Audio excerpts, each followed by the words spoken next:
வணக்கம் சகோ, நான் உங்க Sadagopan Ramesh, farmer Indian cricketer.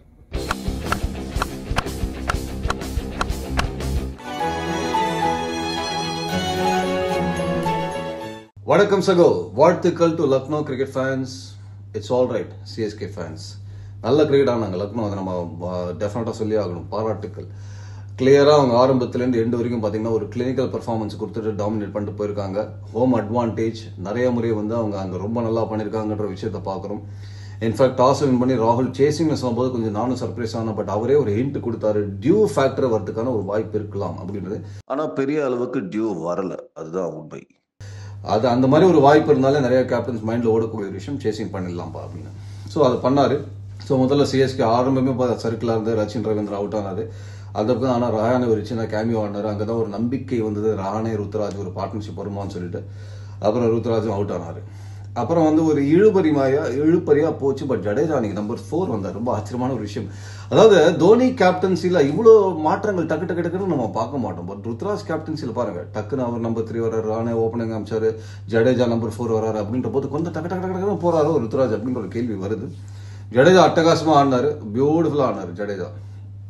But அந்த எக்ஸ் ஃபேக்டர்னு சொல்லக்கூடிய சிவம் தூபே இன்னைக்கு வந்து அந்த இடத்துல கேஎல் ராகுல் ஒரு அட்டகாசமான கேப்டன்சி பண்ணார். இன்ஃபேக்ட் கமெண்ட்ரியில் நான் சொல்லி கொண்டிருந்த விஷயம், இந்த கட்டத்தில் நீங்கள் ஸ்டாயினிஸ் ஒரு 2-3 ஓவர் தள்ளணும் அப்படின்ற போது கரெக்டாக வந்தார். 2 ஓவரில் எட்டுன்னு வந்தார் ஸ்டாயினிஸ். சிவம் தூபே ஒரு க்ரூஷியல் வீடு எடுத்து கொடுத்தாரு. அதுக்கப்புறம் சமீர் ரிஸ்வி வந்தபோது அந்த சின்ன பையன் என்ன ஆயிடுச்சு பார்த்தீங்கன்னா, நல்ல பிளேயர், நல்ல திறமை இருக்கு. பட் டாட் பால்ஸ் எடுத்தோடனே இந்த மாதிரி பிளேயர்ஸ்ல ஒரு 4-5 டாட் பால் ஆட்டாங்கன்னா ப்ரெஷர்லாம் வந்துடுவாங்க. உங்களுக்கு அதை விட்டு வெளியே வருதுன்னா ஒரு பிக் ஷாட்டில் தான் வெளியே வரணும். ஏன்னா T20 கிரிக்கெட்டில் ஒரு 2-3 டாட் பால் ஆடிட்டோம்னா ஐயோ ப்ரெஷர் தானே அவங்க மேலே போட்டு பார்க்கும். ஏன்னா அந்த அனுபவம் வர வர அந்த காம்பன்சேட் பண்ணுறதுக்கு வெயிட் பண்ணுவாங்க. ரைட் பால்ஸ் வெயிட் பண்ணுவாங்க, ரைட் பவுலருக்கு வெயிட் பண்ணுவாங்க, எல்லாம் பண்ணுவாங்க. பட் சமீர் ரிஸ்வி தப்புக்குன்னு அவுட் ஆயிடுது. அதுக்கப்புறம் மொயின் அலி, இதை பற்றி நம்ம பேசணும் ஒரு 10 ஓவர். நீங்கள் பார்த்தீங்கன்னா மிச்சல் 15 ஓவர் கரெக்டாக மொயின் அலி வந்து கட்டமும் பார்த்தீங்கன்னா கிட்டத்தட்ட 15 ஓவர் முன்னாடி தான் வந்தார். அந்த இடத்துல தான், அந்த ஜோனில் தான் இருந்தார். மிச்சலுக்கு பதிலாக மொயின் அலி ஆட வேண்டிய ஒரு கட்டம் வந்தாச்சு அப்படின்றத பற்றி சொல்லிட்டு இருந்தேன். இன்னைக்கு இன்ஃபேக்ட் அவர் வந்து பின்னாடி வந்தபோது ஒரு குருணால் பாண்டியால ரவி பிஷ்னாய் ஓவர் வரும், அதை டார்கெட் பண்ணணும் அப்படின்றதும் பேசி கொண்டிருந்தேன். அடிச்சாருங்க அந்த 3 சிக்ஸர். இன்ஃபேக்ட் ஒரு ஜம்ப் கொடுத்தது, இந்த சிஎஸ்கேக்கு ஒரு மிகப்பெரிய ஜம்ப் கொடுத்தது. 3 சிக்ஸர் அழகாக அவருடைய வேலையை பண்ணார். அதுக்கப்புறம் ஒரு புயல். இவர் உள்ள வந்தா அந்த உள்ள வர்றது பார்க்கறது ஒரு அழகு, ஒரு அதிசயம், ஒரு ஒரு பா எவ்வளோ ஒரு அதை வந்து அந்த டைம்ல மீண்டும் நான் சொல்றது, ஸ்டேடியம் எந்த லெவலுக்கு போகுதுன்னு நீங்க பாத்தீங்கன்னா, அந்த ஃபிளைட் டேக் ஆஃப் ஆகுது, அந்த சத்தம் ஒரு கரகோஷம் வேற லெவலுக்கு போகுது. அவர் உள்ள வந்துட்டாருன்றது. இப்போ ஆனா இன்னொரு அவங்க செலிப்ரேட் பண்றதுக்கு முக்கியமான காரணம், உள்ள வந்துட்டு அதிரடியான ஒரு ஆட்டத்தை காமிச்சு தான் போறாரு அப்படின்றது மகேந்திர சிங்கம் தோனி. இது வந்து இஸ் அ டிஃப்ரெண்ட் பீஸ்ட்டுங்க. அதாவது நீங்கள் பார்த்தீங்கன்னா 15 வருஷமா அந்த ஃபினிஷிங் ரோலில் என்ன மாதிரி ஒரு கன்சிஸ்டண்டாக பண்ணிட்டு இருக்கு. நடுவில் ஒரு கிராஃப்லாம் கீழே போச்சு. நிறைய பேர்லாம் சொன்னாங்க தோனிலாம் முடிஞ்சு போச்சுப்பா, பழைய மாதிரிலாம் கிடையாதுப்பா அப்படின்னு. அதுக்கு ஆடாரு பாருங்க, ஆட்டம் வச்சு செய்கிறாரு. அதாவது போலர்ஸ் வந்து கொஞ்சம் பயப்படுறாங்க, அது கிளியராக தெரியுது. தோனின்னு ஒரு பேட்டிங்க்கு வரும்போது மற்ற எத்தனையோ ஜாம்பான் பேட்ஸ்மேன்லாம் நம்ம பார்க்குறோம். ஆனால் போலருக்கு ஒரு எக்ஸ்ட்ரா கான்ஃபிடன்ஸ், அந்த சேலஞ்சை அக்செப்ட் பண்ணி எடுக்கிறாங்க. இப்போ தோனிக்குன்னு வரும்போது கொஞ்சம் பயப்படுறாங்க. அந்த வைட்ஸ் வருது, அந்த தவறான ஒரு ஸ்லாட்ல போடுறாங்க, இங்கே போடுறாங்க, அங்கே போடுறாங்க. அவங்க முகத்திலே பார்த்தீங்கன்னா அந்த ஒரு இது தெரியுது. இந்த வருடம் நீங்கள் பார்த்தீங்கன்னா தோனி ஆடுறதுங்கன்னா கிட்டத்தட்ட ஒரு 255 ஸ்ட்ரைக் ரேட்ல ஆடிட்டு இருக்காரு. 255 ஸ்ட்ரைக் ரேட்ல ஆடிட்டு இருக்காரு. 5 இன்னிங்ஸ் தான் பேட்டிங் வந்திருக்கு, 5 இன்னிங்ஸ் நாட் அவுட். இது வரைக்கும் தோனி அவுட்டே ஆகலை எந்த போலருமே. அப்படின்ற போது 7 பவுண்டரி, ஆனால் 8 சிக்ஸர்.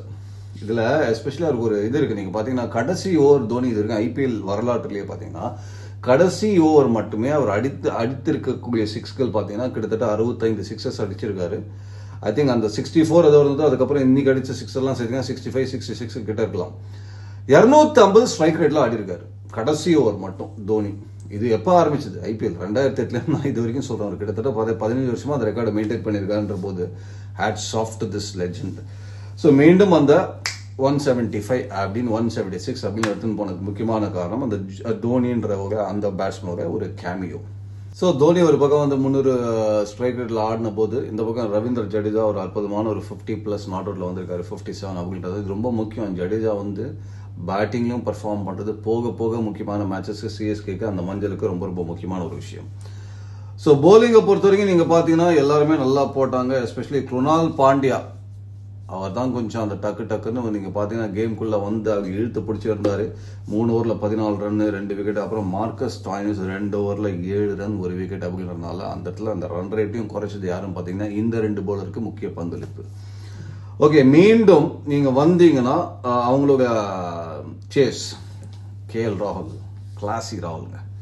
நிஜமாக பார்த்தீங்கன்னா அவருக்கு வந்து அந்த ரவி பிஷ்னாய் ஓவர் வந்து ஒரு சான்ஸ் எடுத்தார். அதில் 3 சிக்ஸர் போச்சு. அப்படின்ற போது அந்த எக்ஸ்டென்ஷன் ப்ளஸ் தோனி ஒன்றுமே பண்ண முடியாது. நீங்கள் யார் போட்டாலுமே அடிக்கிறக்கூடிய ஒரு ஃபார்மில் தான் ஆடிட்டு இருக்காரு. ராட்சசத்தனமான ஒரு ஃபார்மில் இருக்காரு தோனி அப்படின்றனால அவருக்கு தெரியும். பட் நான் மீண்டும் சொல்கிறது, இந்த 175 180ன்றது இந்த ஸ்டேடியமில் it's a good total to defend. மும்பையை நீங்கள் டிஃபெண்ட் பண்ணீங்க, வாங்கடையில் டிஃபெண்ட் பண்ணீங்க. சிஎஸ்கே 185 வைக்கிறீங்க. மும்பை 200 ரன் நீங்கள் வாங்கடையில் டிஃபெண்ட் பண்ணுறதுன்றது வெளி கிரவுண்டில் நீங்கள் பார்த்தீங்கன்னா இந்த மாதிரி கிரவுண்டில் 160 டிஃபெண்ட் பண்ணுற மாதிரி. அப்போ இது வந்து சிஎஸ்கே போன ஒரு கடப்பார மும்பையை டிஃபெண்ட் பண்ணியிருக்காங்க அப்படின்ற போது இன்னைக்கு பண்ணிடுவாங்கன்ற ஒரு நம்பிக்கை இருந்தது. கொஞ்சம் போலிங் சொதப்பிட்டாங்க சிஎஸ்கே. அதில் நீங்கள் பார்த்தீங்கன்னா கிளாசி ராகுல் ஒரு பக்கம், குவிண்டன் டிகாக் நான் போன பதிவில் சொல்லலாம், அவர் ஃபார்முக்கு வர்றது ரொம்ப முக்கியமான விஷயம் லக்னோக்குன்னு சொல்லிட்டு அதை இன்னைக்கு பண்ணி காமிச்சிட்டாரு குவிண்டன் டிகாக். ஸோ இவங்க 2 பேருமே ஒரு பார்ட்னர்ஷிப்பில் எடுத்து போய் கிட்டத்தட்ட கரை சேர்த்துட்டாங்கன்னு சொல்லி ஆகணும் லக்னோ. அதுக்கப்புறம் நிக்லஸ் புரன் வந்து ஒரு ஃபார்மாலிட்டிஸை முடிச்சுட்டு போனார். ஓகே, இங்கே போலிங்கை பொறுத்த வரைக்கும் நீங்கள் பார்த்தீங்கன்னா எல்லாரும் ஓகே ஒரு மாதிரி தான் போட்டிருக்காங்க.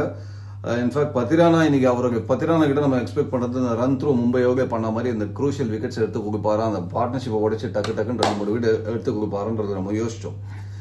அந்த கட்டத்தில் ஒரு வாய்ப்பு வந்தது. ஆக்சுவலி டிகாக் பார்த்தீங்கன்னா 54 அவுட்டு. ஆனால் 31 32 இருக்கும்போது ஒரு கேட்ச் நேராக பத்திரானா கையில் போச்சு விட்டாருங்க ஜடேஜா போலிங்கில்.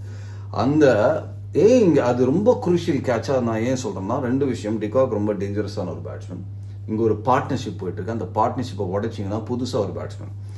இப்போ அந்த 32 அவுட் ஆயிருந்தா உடனே நிக்லஸ் புரன் வந்திருக்க மாட்டார். அவர் வந்து நம்பர் 3 பேட்ஸ்மேன் கிடையாது. பட் அவங்க ஒரு கட்டத்தை தாண்டி போனோடனே டக்குன்னு நெட் ரன் ரேட்டுக்கு போகலான்னு சொல்லிட்டு நிக்லஸ் புரன் உள்ள வந்துட்டார். பட் அந்த கட்டத்தில் அவுட் ஆயிருந்தா டிகாக்கோட தான் நிக்லஸ் புரன் வந்திருக்க மாட்டார். ஸோ அடுத்த வரக்கூடிய பேட்ஸ்மேன் யாருன்னு பார்த்தீங்கன்னா ஒரு தீபக் ஹூடா, ஒரு ஸ்டாய்னிஸ்லாம் பெரிய ஃபார்ம்ல இல்லை. ஆயுஷ் பதனி கூட ஒன் ஆஃப் ஒரு நாக் ஆடி இருக்காரு. தவிர அவங்க middle order is not in a great form. அதுக்கு அடுத்தது சம ஃபார்ம் யாருன்னு பார்த்தீங்கன்னா நிக்லஸ் புரன் தான். ஸோ அடுத்தது உடனே இன்னொரு விக்கெட் விழுறதுக்கான ஒரு வாய்ப்பு இருந்தது சிஎஸ்கேக்கு. அங்கே தான் சிஎஸ்கே எப்பவுமே என்ன பண்ணுவாங்க, மிடில் ஓவர்ஸில் உள்ள கொஞ்சமாக இன்ச்சா உள்ள வந்து அந்த விக்கெட்ஸ் எடுத்து ப்ரெஷரை பில்டப் பண்ணக்கூடிய ஒரு சைடாக இருந்திருக்காங்க சிஎஸ்கே.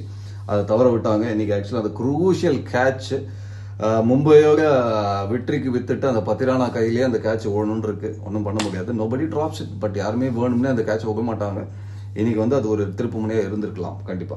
இன்னொரு விஷயம் பார்த்தீங்கன்னா மொயின் அலியோட இன்க்ளூஷன் நம்ம பற்றி பேசணும். ஏன்னா இன்னொன்று அவரோட போலிங் ரொம்ப குரூஷியலாக இருக்கும். அப்படின்ற போது ஒரு பக்கம் தீபக் ஷா ரன்னு போச்சு அப்படின்ற போது உடனே நீங்கள் பவர் பிளேல மொயின் அலி எடுத்துன்னு வந்திருக்கணும். ஓகே, அதை செய்ய தவறிட்டார் ருத்துராஜ். அதுக்கப்புறம் அவர் போட்டார். ஆனால் அவர் போட்டது ஒரே ஓவர் 5 ரன் தான் கொடுத்துருக்காரு இந்த மேட்ச்ல. அதுக்கப்புறம் ஏன் அவர் போலிங் போடலான்றது கடவுளுக்கு தான் வந்துச்சு. நல்லா போட்டிருக்கிற ஒரு ஸ்பின்னரை பிக்கர் கிரவுண்ட், நான் சின்ன கிரவுண்டாவது ஓரளவுக்கு ஓகே ஒரு பயம் இருக்கு, ஒரு 4 6 போகுன்னு சொல்லலாம். பிக்கர் கிரவுண்ட் அப்படின்ற போது நல்லா போட்டிருக்கிற ஒரு ஸ்பின்னரை ஏன் யூஸ் பண்ணல அப்படின்றது ருத்ராஜ் தெரியல. அதாவது இங்க 2-3 விஷயங்கள் என்ன நடக்குதுன்னு பாத்தீங்கன்னா ருத்ராஜ் கேப்டன்சில கொஞ்சம் வேகம் இருக்கோ அப்படின்ற ஒரு விஷயம் வருது. நீங்க பாருங்க, தோனி கேப்டன்சி பண்ணும்போது நிறைய மாற்றங்கள் 11ல இருக்காது. ஒரு மாதிரி ஆடுற 11 மெயின்டைன் பண்ணிட்டு போயிட்டே இருப்பாரு. அன்லஸ் வேற வழி இல்லாம மாத்தணும்னா தான் தோனி மாத்துவார். இல்லைன்னா மாற்றத்தை விரும்பாத ஒரு கேப்டன் ஆக்சுவலி அவர். பட் இங்க ருத்ராஜ் எல்லாமே ஃபாஸ்டா நடக்கிற மாதிரி ஒரு ஃபீலிங் இருக்கு. திடீர்னு நம்பர் 3 வர்றாரு, ராணி ஓப்பனிங் போறாரு. திடீர்னு ஜடேஜா நம்பர் 4 வர்றாரு. திடீர்னு பாத்தீங்கன்னா இப்போ நீங்க தீபக் சார் எடுத்துக்கோ. தீபக் சார் என்னன்னா யாருமே வந்து வேணும்னே ஒரு காயத்தை ஏற்படுத்திக்க மாட்டாங்க. பட் இன்ஜுரி அவருக்கு அவர் ஒரு இன்ஜுரி ப்ரோனா இருக்காரு. அவர் அப்பப்ப இன்ஜுரியில போறாரு, வெளியே போறாரு, உள்ள வராரு. அப்ப என்ன ஆகுதுன்னா இந்த பேலன்ஸ் அஃபெக்ட் ஆகுது. தீபக் சார் 2 மேட்ச் நான் இன்ஜூர்டு வெளில உட்காந்துருக்காரு. அடுத்தது நான் ஃபிட் ஆகிட்டுப்பா, நான் உள்ள வரேன், திருப்பி உள்ள போறாரு. அப்படின்ற போது ஏற்கனவே ஆடி ஒரு நல்லா பண்ண பிளேஸ் திருப்பி வெளியே அனுப்புறீங்க, இது உள்ள போறாங்க அப்படின்ற ஒரு கன்ஃபியூஷன் இருக்கு இங்க. ஷர்துல் தாக்கூர் என்னன்னா, நீங்க ஆக்சுவலா பாத்தீங்கன்னா மும்பைக்கு மீண்டும் போய் பாருங்க, அவர் வந்து பத்திரானா மாதிரி 4-5 வீடு இல்லைனாலும் போலிங் பிளஸ் கேட்சிங் பியூட்டிஃபுல்லா ஃபீல் பண்ணாரு. 2 கேட்ச் ஒரு வைட்டலான இம்பார்ட்டன்ட் இதெல்லாம் பண்ணாரு. ஃபீல்டிங்ல நல்லா பண்ணாரு ஷர்துல் தாக்கூர். அண்ட் அவர் பேட்டிங்லும் கொஞ்சம் எப்பவுமே யூஸ்ஃபுல்லா இருக்கிறத பாக்குறோம். அவரை டப்பான வெளியே தடுத்து திருப்பி தீபக் சார் நீங்க ஃபிட்டா வாங்க, இப்போ அடுத்த மேட்ச் நீங்க 2 மேட்ச் கழிச்சு ஃபிட் இருக்கிற நீங்க உட்காருங்க, நீங்க வாங்க. இது வந்து கொஞ்சம் இம்பேலன்ஸ் கிரியேட் பண்ணுது டெஃபினட்டா. ஸோ இந்த சில விஷயங்கள் அதே மாதிரி மோயின் அலி நீங்கள் வந்து அந்த போலிங் இன்னும் கொஞ்சம் புஷ் பண்ணியிருக்கலாம். அப்படி இந்த ருத்துராஜ் வந்து இன்னும் கொஞ்சம் அந்த ரோப்பை பிடிச்சி ஏறிட்டு இருக்காரு, ஒரு கேப்டன்சி கற்றுக்கிறாரு. அப்படின்ற போது இந்த அவசரம் கூடாது, கொஞ்சம் அதாவது அந்த பொறுமை, அந்த காம்னஸ் இருந்து சில விஷயங்கள் அவர் யோசிச்சா நல்ல விஷயமா இருக்கும். மீண்டும் நான் சொல்றது அந்த கான்வே ஃபேக்டர் அஃபெக்ட் ஆகுதான்னு கேட்டிங்கன்னா அஃபெக்ட் ஆகுது. அதை பற்றி நான் சொல்லிட்டு இருந்தேன். அவர் அஃபிஷியலாக ரூல் அவுட் ஆகிட்டாங்க அப்படின்ற போது ரச்சின் ரவீந்திராவுக்கு இங்கே பர்ஃபார்மன்ஸ் வந்தாகணும். பர்ஃபார்மன்ஸ் டேரல் மிச்சலுக்கு ஓகே, இப்போ மொயின் அலின்னு போயிட்டீங்க, அது இந்த மேட்ச்சில் பே ஆஃப் ஆயிருக்கு, ஓகே. ஒரு பீரியட் ஆஃப் டைம் மொயின் அலியை நீங்கள் கண்டினியூஸாக யூஸ் பண்ண ஆரம்பிச்சிங்கன்னா நல்லாவே பே ஆஃப் ஆகிறதுக்கு நல்ல வாய்ப்பு இருக்கலாம். பட் ரச்சின் ரவீந்திரா இப்போ ஏன்னா கான்வேக்கு ரீப்ளேஸ்மெண்ட் ஒரு ஃபாஸ்ட் பவுலராக போயிருக்காங்க. எதனால ஃபாஸ்ட் பவுலர் போயிருக்காங்கன்னு பார்த்தீங்கன்னா, இவர் ஆடலாம், முழுமையாக ஆடலாம் ரச்சின் ரவீந்திரான்னு ஒரு நம்பிக்கை வச்சிருக்காங்க. அதற்கான பெர்ஃபார்மன்ஸ் ரச்சின் ரவீந்திராக்கு தான் வந்தாகணும். நம்பர் 1. செகண்டு, இந்த ரஹானே ஓப்பனிங் 30 இதெல்லாம் ஓகே, சரி நீங்கள் சொல்லலாம் 30 அடிச்சிருக்காரு அப்படின்றது. பட் லாங் டேர்ம் சொல்யூஷனா, அது ஒரு சொல்யூஷனாக இருக்குமான்னு கேட்டிங்கன்னா கிடையாதுங்க. Ruturaj is my opener. இது என்னுடைய கருத்து, உங்களுக்கு கருத்து வேற மாதிரி இருக்கலாம், no doubt. Current Indian opener ஒரு அடுத்த கட்டத்துக்கு ஒரு சுப்மன் கில், ருத்துராஜ் அந்த லெவலில் நம்ம யோசிச்சுட்டு இருக்கும்போது இவர் ஏன் கீழே வர்றார் நம்பர் 3? அவர் வரதே ஒரு வீடு போனால் நான் வரேன் அப்படின்றத ப்ரெஷரில் ஏன் வரணும்? என்னை பொறுத்தவரைக்கும் பிக்கெஸ்ட் அதை உங்களுக்கு கீ பேட்டர்ஸ் எல்லாமே 0 for 0 வாக்கிங் பண்ணணும்.